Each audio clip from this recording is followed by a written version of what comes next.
Kentucky lawmakers gathered here in Lexington to discuss what's ahead in this year's legislative session, which starts on January 2nd. WKYT's Jessica Umbro talked with the political analyst Scott Jennings about the impact of last week's election results on this upcoming legislative session.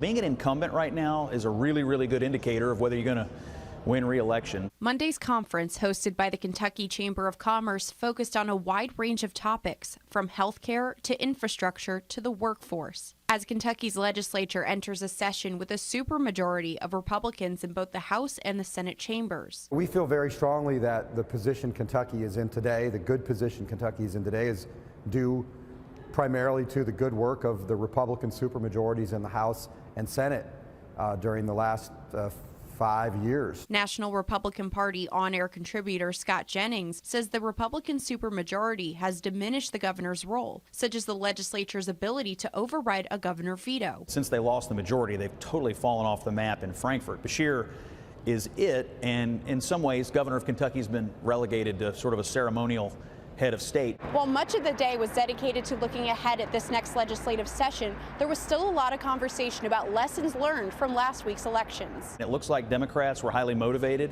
I think something like 80% of Biden voters turned out, but only about half of Trump voters.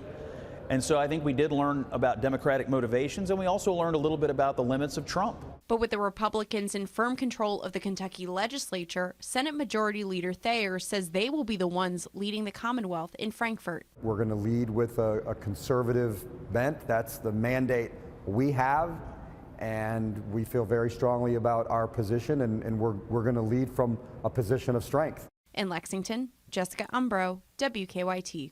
And we reached out to Governor Beshear's team about the governor's plans for the upcoming legislative session.